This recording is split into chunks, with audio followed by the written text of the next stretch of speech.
down. Not only is giving a sign of worship, but it should be done in light of Jesus' costly sacrifice.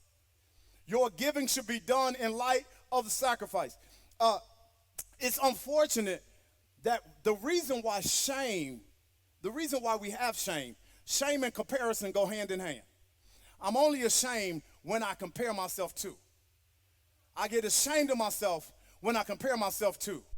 I'm ashamed of my behavior because I can compare it to when I had good behavior. I'm ashamed that I don't have money when I compare myself to somebody that did have money. I'm ashamed of my clothes when I compare it to somebody else's clothes. I'm ashamed of my offering when I compare it to somebody else's offering. Are you following what I'm saying? But Jesus said that comparing your offering to them is the wrong person to compare it to.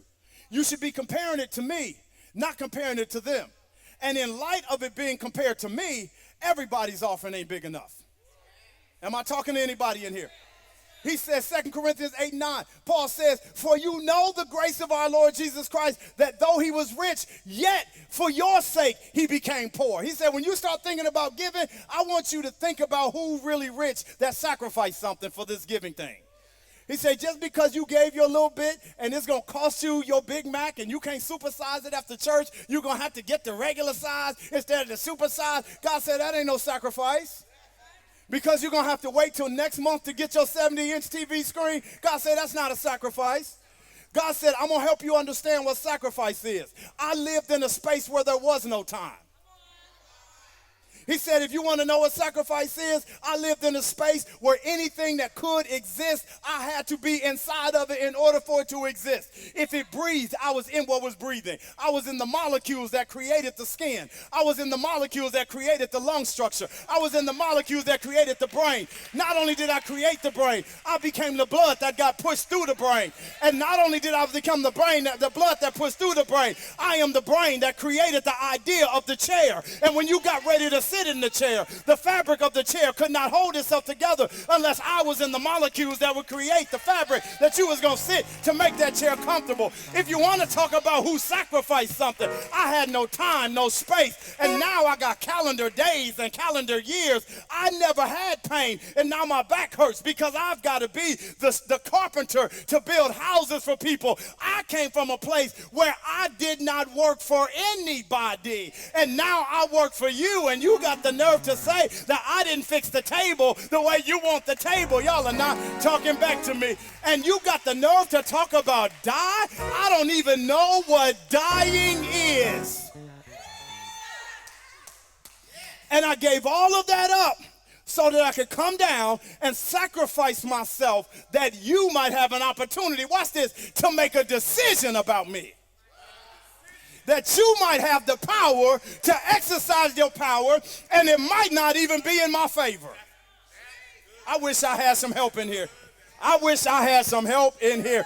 I don't like 50-50 propositions. Most times, if you got a chance of messing me over, we ain't doing business like that. But God says that I came down and totally sacrificed my life and my journey, inconvenienced myself to give you an opportunity to receive what I sacrificed. And the reality is, you might not choose me. I died for your chance to tell me no. Jesus, help me in this place.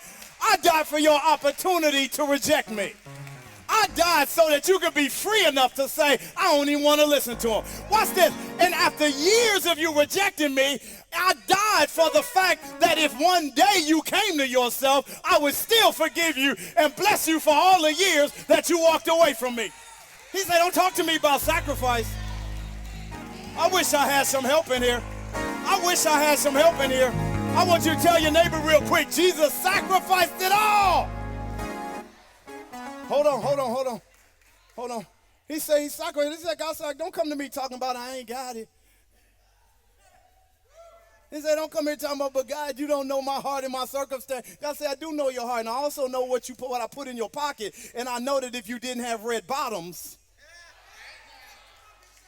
you would have an offering for Sunday. Some of y'all don't know what red bottoms are. Are you following what I'm saying? All right, let me give you this last one. I'm going to get out of your space. Let me give you this last one. I'm going to get out of your space. Maybe I'll give you the last two. Okay. All right. He says that. He says, I want you to give, principle number 3, in accordance with your means. He said, the means is what you have. He said, I want you to give in accordance with your means. Watch what he says in 2 Corinthians 8. He said, for if the readiness is present, it is acceptable according to what a person has.